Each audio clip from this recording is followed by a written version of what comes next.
श्री राधे राधे। भक्तों, महाप्रभु का अवतार ही हुआ है प्रभु का प्रेम प्रदान करने के लिए, उच्च कोट की सच्ची महान भक्ति प्रदान करने के लिए। सब पर कृपा करते हैं। बस जिसके अंदर अहंकार ज्यादा होता है उसके ऊपर कृपा होने में थोड़ी देरी होती है, नहीं तो उन्होंने किसी जाति की बात कभी नहीं की, किसी वर्ण की बात नहीं की। सबके ऊपर कृपा, कोई भी हो, किसी जाति बिरादरी, किसी आश्रम, किसी धर्म, किसी पंथ, किसी मजहब, सबके ऊपर कृपा बराबर। राजा प्रजा सब उनके लिए बराबर। क्या राजा, क्या प्रजा, क्या सन्यासी, क्या गृही, सभी पागल से होकर के अपनी अपनी प्रकृति के अनुरूप विभावित हो रहे हैं। वस्तुतः इस समय प्रभु ने लाखों लोगों के चित्त को वशीभूत करके संपूर्ण रूप से अपनी मुट्ठी में कर लिया। प्रभु का उद्दाम नृत्य भक्तों के निमित्त और मधुर नृत्य प्रेमियों के निमित्त, वे अपने उद्दाम नृत्य के द्वारा लाखों लोगों के हृदय में भक्ति का उद्रेक कर रहे हैं। किंतु जो लोग व्रज के निगूढ़ रस के अधिकारी हैं, वे ये नृत्य देखकर दुख और भय पा रहे हैं। प्रभु बार बार गिर पड़ते हैं और श्री निताई, श्री अद्वैताचार्य एवं स्वरूप, इनमें से जो भी देखता है वही उन्हें पकड़ता है और भक्तगण व्याकुल हो जाते हैं। प्रभु नृत्य करते करते राजा के निकट आए और इसी तरह गिर गए। तब राजा ने स्वाभाविक रूप से हाहाकार करते हुए उनको पकड़ लिया, उठाने लगे। इस समय प्रभु को स्पर्श करने का साहस स्वरूप और निताई के अतिरिक्त और किसी को नहीं होता था। श्री अद्वैत तक प्रभु को स्पर्श करने में कुंठित होते थे। राजा प्रभु को उठाने लगे, ये इसलिए नहीं कि वे राजा हैं, केवल अभ्यासवश, अपने पद के कारण हमेशा से ही उनकी स्वाधीन प्रकृति रही है। किसी भी कार्य को करने के लिए किसी की अनुमति लेने की शिक्षा उन्होंने कभी नहीं पाई। जिन प्रभु को वे अत्यंत प्रेम करते हैं, वे ही प्रभु उनके सम्मुख बुरी तरह पछाड़ खाकर गिरे। इसी कारण प्रभु को पकड़ लिया, किंतु प्रभु का कार्य पूरी तरह से उद्देश्य शून्य नहीं था। सामान्य जीव की भांति उनके कार्य में भूल नहीं होती थी। वे मूर्छित अवस्था में भी कोई गलत कार्य नहीं कर सकते थे। वे घोर मूर्छा से अभिभूत होकर गिरे हैं। हठात चैतन्य लाभ करने की बात नहीं थी, किंतु राजा ने जैसे ही प्रभु को स्पर्श किया, उन्हें चेतना हो गई। तो बोले, छी, ये क्या हुआ? विषय से मेरा स्पर्श हुआ। भक्तों, ये परीक्षा हो रही राजा की। इतने महान लोगों के बीच में राजा के लिए प्रभु ने बोला है, छी, ये क्या हुआ? विषय से मेरा स्पर्श हुआ। और ऐसा कह करके राजा के हाथों से मानो रिहाई पाने के निमित्त दूसरी ओर जाकर फिर नृत्य करने लगे। इस प्रकार राजा अपने स्वयं के स्थान पर निरपराध होते हुए लाखों लोगों, स्वयं के पात्र, मित्र, सैन्य, सामंतों के समक्ष प्रभु द्वारा अपमानित हुआ। यदि राजा में जरा भी अभिमान होता भक्तों, तो वे क्रोध करके उसी जगह प्रभु की उपेक्षा कर देते। लेकिन ऐसा बिल्कुल भी नहीं हुआ। प्रभु के प्रति उनकी भक्ति में मलिनता होती तो वे इतना अपमान सहन ही नहीं कर सकते थे। सुना है कि भगवान जिस पर कृपा करते हैं उसकी इसी प्रकार की परीक्षा लेते हैं। एक दिन सुनते हैं गोपियों की भी ऐसी परीक्षा प्रभु ने ली थी। राजा प्रभु की कृपा पाने के उपयुक्त हो गए हैं। इसलिए प्रभु द्वारा उपेक्षित होकर भी स्वयं को अपमानित बोध नहीं किया। प्रभु स्वयं भगवान है, ये विश्वास उनके हृदय में जम चुका है। कुछ देर पहले वे अपनी आंखों से इस बात का प्रमाण भी पा चुके हैं। उन्होंने प्रभु के रूप गुण से मोहित होकर अपने संपूर्ण प्राण उन्हें अर्पण कर दिए हैं। इसीलिए प्रभु द्वारा अपमानित होकर भी वे क्रुद्ध न होकर हृदय में दारुण व्यथा लेकर काशी मिश्र, सार्वभौम और श्री रामानंद राय महाराज के आगे उसी प्रकार रोदन करने लगे जिस प्रकार गोपियां प्रभु की प्यार में रो जाती थी कभी कभी।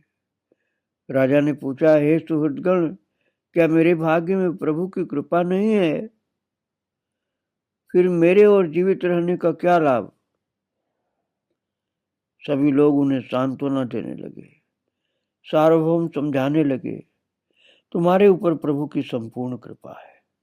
ऐसा न होता तो वे कुछ ही देर पहले लाखों लोगों के मध्य बाकी सभी से छिपाकर तुम्हें ये न बताते कि वे स्वयं जगन्नाथ हैं। पूर्ण कृपा के बिना ऐसा नहीं होता है। वे धर्म शिक्षा देने आए हैं। यदि वे विधि की उपेक्षा करेंगे तो जीव नहीं मानेंगे। सन्यासी के लिए राजस्पर्श तो दूर की बात, उनका दर्शन भी निषेध है। भक्तों, ये आज तो यही कहा जा सकता है कि इस बात को कोई नहीं मानता है, लेकिन प्राचीन काल में ऐसा था नियम। इन लाखों लोगों के सम्मुख तुमने उन्हें स्पर्श किया, वे वहां तुम्हारी उपेक्षा करने के लिए बाध्य थे, किंतु तुम इसी बात को लेकर उन्हें छोड़ मत देना। तुम उपेक्षित हुए हो ऐसा सोचकर प्रभु की बात की उपेक्षा न कर उनके चरणों का आश्रय लो और जगत को दिखाओ। यद्यपि तुम राजा हो फिर भी तुम भक्त हो, प्रभु की कृपा पाने के लिए नितांत उपयुक्त हो। इस प्रकार तुम प्रभु की कृपा प्राप्ति में जो बाधा उसे दूर करो, तब प्रभु तुम्हारे ऋणी हो जाएंगे। सखागण के ऐसे महान सांत्वना वाक्यों से एवं कुछ ही देर पहले प्रभु उन्हें अंतरिक्ष में गोचर हुए थे, ये स्मरण करके राजा कुछ स्थिर हुए और उन्होंने पुनः प्रभु के नृत्य में मन लगा लिया। प्रभु ने राजा का हाथ छुड़ाकर पुनः नृत्य आरंभ किया, किंतु इस बार का नृत्य उद्दाम नहीं बल्कि ब्रज गोपी नृत्य है। वस्तुतः उस समय प्रभु के मन का भाव अन्य प्रकार का हो गया। पहले वे भक्त भाव से नृत्य कर रहे थे और अब गोपी भाव से अभिभूत होकर क्या क्या किया वो आप सुनिए। पहले इस भाव परिवर्तन का तात्पर्य समझना है। इस समय प्रभु के मन का भाव ये है कि वे श्रीमती राधा हैं। वे कुरुक्षेत्र में श्री कृष्ण के यहाँ उनसे मिलने आई हैं और वे देखती हैं कि उनके सखा श्री कृष्ण परम ऐश्वर्यशाली हैं, हाथी घोड़ों और सैन्य द्वारा परिवेष्टित हो वास कर रहे हैं। ये भी देखती हैं कि उनके सखा राजवेश धारण करके हाथ में दंड लिए हुए हैं। अपने सखा अपने प्रीतम का भिन्न वेश और भिन्न संग देखकर व्यथित हो सोचने लगे कि कृष्ण से कहूंगी, तुम इन बहिरंग लोगों के मध्य क्यों हो? वृंदावन चलो, वहां हम दोनों रहेंगे। किंतु ये बात कृष्ण से कैसे कहें? वे तो अति दूर रथ के ऊपर हैं। निरुपाय हो वे बैठ गए, जमीन पर नख द्वारा त्रिभंग आकृति बनाई। यही हुए उनके कृष्ण। इसी छवि के नीचे वे नख द्वारा मन के भाव लिखने लगे, किंतु लिखने से पहले ही वो त्रिभंग आकृति नयन जल द्वारा धुल गई।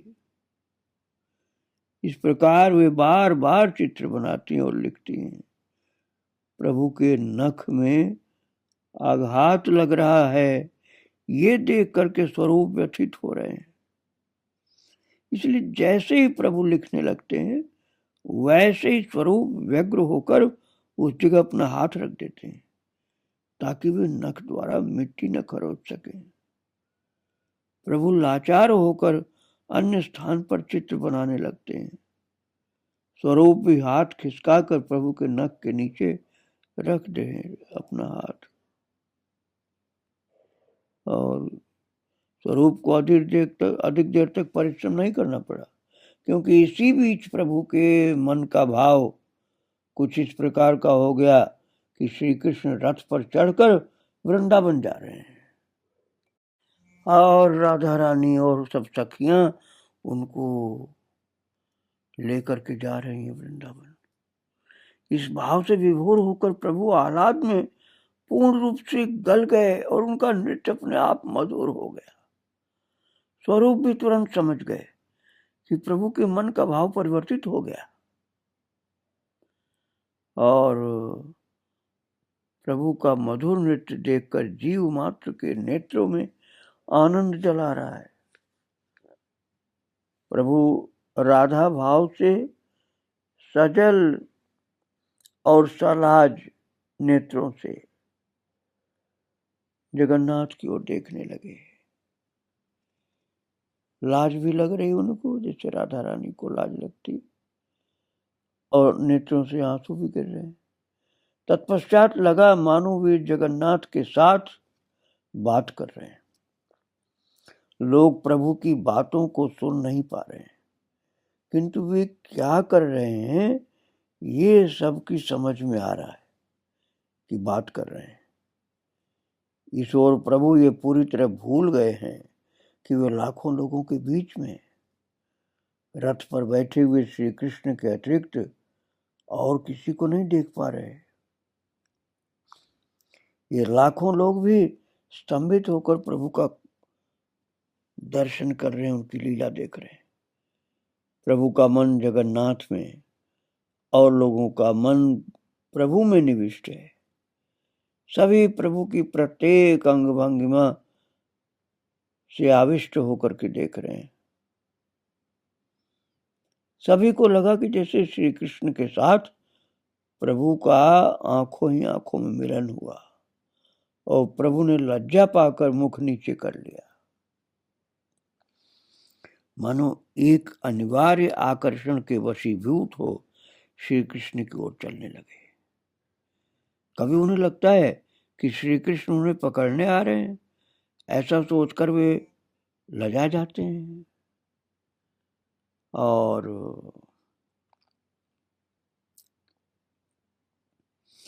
क्रोध से भर करके थोड़ा फिर कुछ मुस्कुराते हुए फिर ताली बजाते बजाते नृत्य करते करते पीछे की ओर आते हैं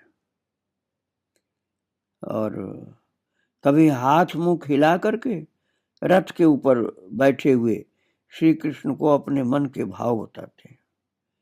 कभी छलकते नेत्रों से गदगद होकर मानो मन की व्यथा व्यक्त करते हुए कहते हैं, बंधु तुम यहां आ गए। यहां लोगों का कलरव है, हम तो गोपियां हैं, ये सब देखकर हमें भय लगता है। सखे वृंदावन चलो, वहां पक्षी गान कर रहे हैं, वृक्ष सुशीतल छाया दे रहे हैं, यमुना पिपासा शांत कर रही हैं। ही मेरे प्राणों के प्राण, मैं तुम्हारे बिना एक क्षण भी जीवित नहीं रह पाती हूं। चलो वहां अपने निज जनों के बीच चलो, सभी सुख से क्रीड़ा करेंगे। हम तुमको वृंदावन ही ले चलना चाहते हैं और वहीं दर्शन करेंगे। इस तरह से भाव विभोर होकर के प्रभु बोल रहे हैं। आवाज तो नहीं सब सुन पा रहे हैं, लेकिन बात कर रहे हैं ऐसा सबको लग रहा है, दिखलाई पड़ रहा है कि होठ चल रहे हैं। और भक्तों, इस समय प्रभु स्वयं को, अपने आप को राधा रानी समझ रहे हैं। तभी स्वरूप को ललिता और आसपास जो मर्मी भक्त हैं उन सभी को सखियों के रूप में देख रहे हैं। उन्हें लग रहा है कि वे सखी गण के साथ श्री कृष्ण को वृंदावन ले जा रहे हैं, किंतु श्री कृष्ण दूर रथ के ऊपर हैं, उनके साथ कथा वार्ता की संभावना नहीं। इच्छा हो रही है कि प्रीतम के कंठ में मालती की माला पहनाए, किंतु वे दूर हैं और मालती की माला भी कहाँ मिलेगी। तब हाथ की जप माला को ही मालती की माला में परिणित किया गया और श्री कृष्ण भी सम्मुख हैं, इसलिए कुछ सोच करके हाथ उठाकर अपनी उंगली से माला को घुमाने लगे और अंत में उसे जगन्नाथ की ओर निक्षेप किया और वो श्री जगन्नाथ के कंठ में जा पड़ी माला।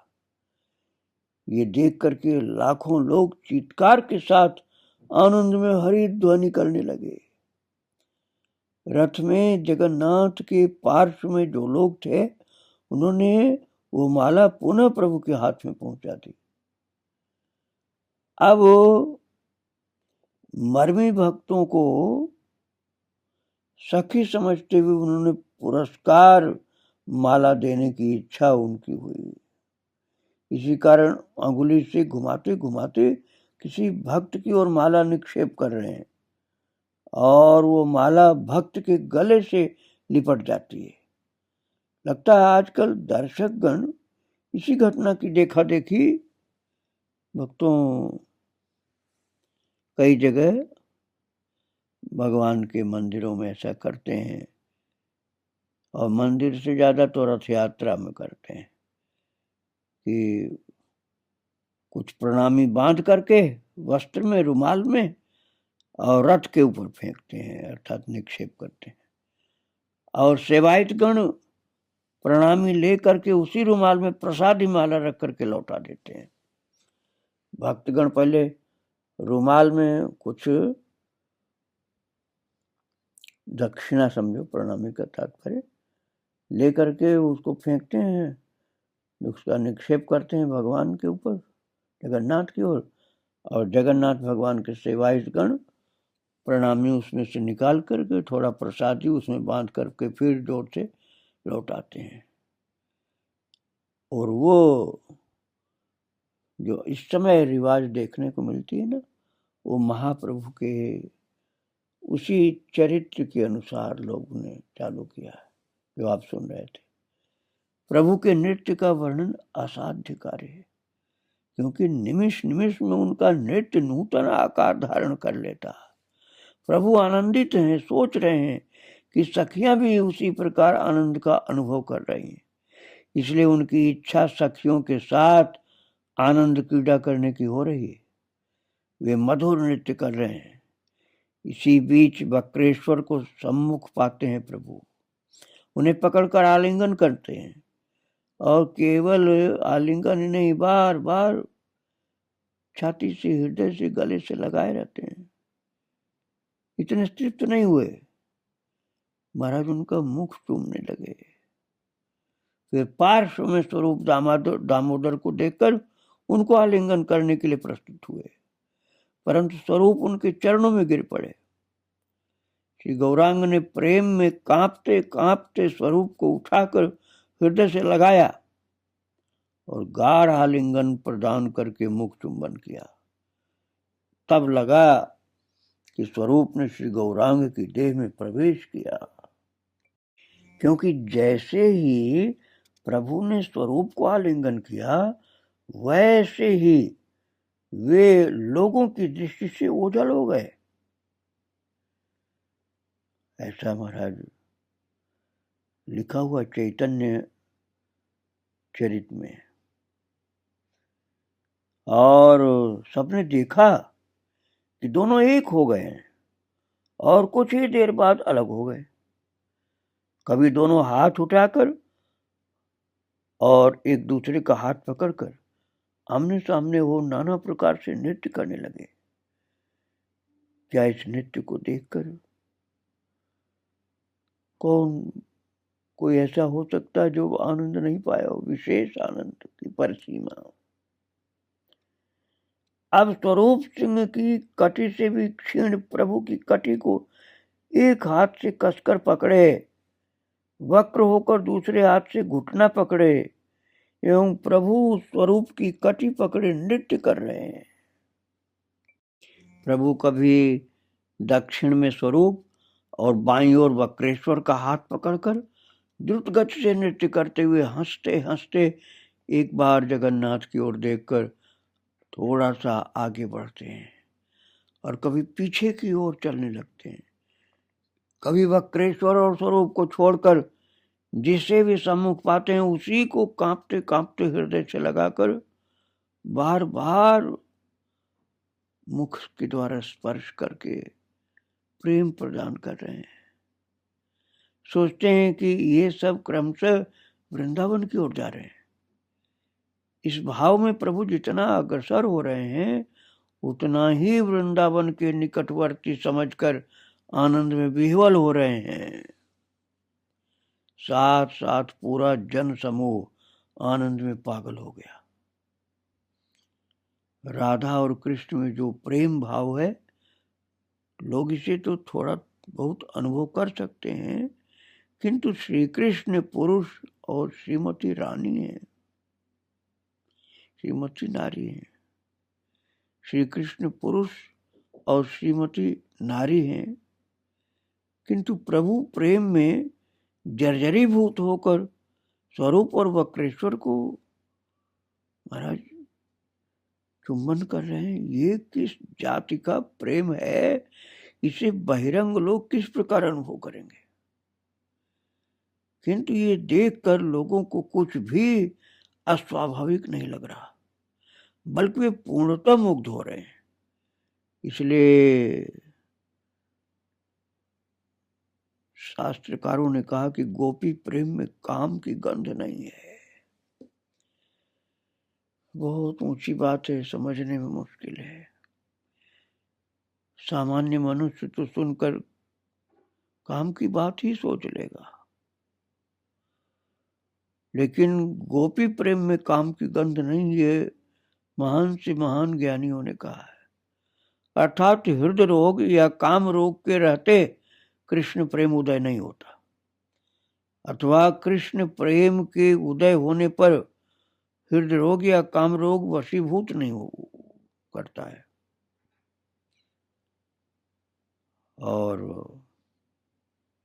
स्त्री और पुरुष का भेद ज्ञान मिट जाता है। कौन स्त्री है कौन पुरुष, यही ज्ञान मिट जाता है। एक स्थिति ऐसी आती है। पर स्त्री और पुरुष में जो मधुर प्रेम है वो परिवर्धित होता है। एकमात्र भगवान पुरुष हैं और सब प्रकृति है। भगवान के अलावा सब प्रकृति है, भगवान ही पुरुष है। ये तो मीरा जी ने कहा था यहाँ वृंदावन में कि पुरुष तो एक ही और सब प्रकृति है। जीव गोस्वामी से यही कहा था, तभी वो समझ गए थे गोपी का अवतार हुआ। और अभी आप श्रवण कर रहे हैं रथ यात्रा की बातें। वहां जो जो दृश्य उत्पन्न हुआ है उसका दर्शन हर किसी को नहीं मिला है, महान प्रेमियों को ही वो दर्शन प्राप्त हो पाया है। जीव मात्र में ही गोप गोपी के रूप में भगवान के साथ, जीव मात्र जो है गोप गोपी के रूप में भगवान के साथ मिलित हो जाएंगे। गौरांग द्वारा श्री वक्रेश्वर को इस प्रकार से प्यार से गले से लगाने पर भगवान का जीव के साथ और जीव का भगवान के साथ कितना गाढ़ संबंध है, ये बात कुछ अनुभव की जा सकती है। जो लोग परकीय प्रेम की बात सुनकर क्लेश पाते हैं वे देखेंगे कि इस प्रेम में स्त्री पुरुष का भेद ज्ञान नहीं है। और प्रभु को बार बार मूर्छा हो रही है, किंतु मधुर नृत्य के कारण उनके गिरने से उतना भय नहीं। प्रभु की मूर्छा का कारण यही है कि उनके मन में जो आनंद की लहर उठ रही है वो हृदय में स्थान न पाकर मूर्छा बन रही है। प्रभु पुनः राजा के सम्मुख मूर्छित हो गए। राजा प्रताप रुद्र के सम्मुख प्रभु मूर्छित हो गए। राजा पहले झिड़की खा चुके हैं किंतु इससे निराश नहीं हुए। और हाँ, पहले जो जिस प्रकार से उन्होंने पकड़कर उठाने लगे थे, इस बार ऐसा नहीं करके उनके चरण के नीचे बैठकर उनके चरणों को अपनी गोद में रख करके अति यत्न के साथ उनके चरणों की सेवा करने लग गए। भक्तों, बड़ा सुंदर दृश्य है। आप राजा मत समझ लेना, राजा हैं तो सही हो, लेकिन महान प्रेमी हैं। और अब प्रभु ने उनको अवसर दे दिया है कि चरण सेवा कर लो, क्योंकि प्रभु उनके सम्मुख मूर्छित हुए पड़े हैं। मूर्छित का तात्पर्य भक्तों प्रेम समाधि। मूर्छित का मतलब ऐसी बेहोशी मत समझना जैसे कोई बीमारी में हो जाए, ऐसा नहीं। प्रेम की समाधि में मूर्छित हैं और उनकी चरण की सेवा राजा कर रहे हैं। वास्तव में सब भक्तों को पता है कि प्रभु प्रेम समाधि में है, राजा चरण सेवा कर रहे हैं। और भी भक्तों को सौभाग्य मिल रहा है, जो उनके प्यारे भक्त हैं वो भी आकर के प्रभु की सेवा में संलग्न हैं और प्रभु सबकी सेवा स्वीकार कर रहे हैं। आनंद की अधिकता में प्रभु बिल्कुल ही बहिर्मुख न होकर अंतर्मुख हो गए हैं। वृंदावन की सरस लीलाओं का प्रभु को दर्शन हो रहा है, राधा कृष्ण के मिलन की लीला का दर्शन हो रहा है। तो इसी दृश्य को जो महाप्रभु दर्शन कर रहे हैं राधा कृष्ण के मिलन का, हृदय में आप रखिए। आगे की चर्चा मैं कल सुनाऊंगा। जय जय श्री राधे श्याम, जय जय श्री सीताराम। गौरांग महाप्रभु की जय। श्री राधे राधे।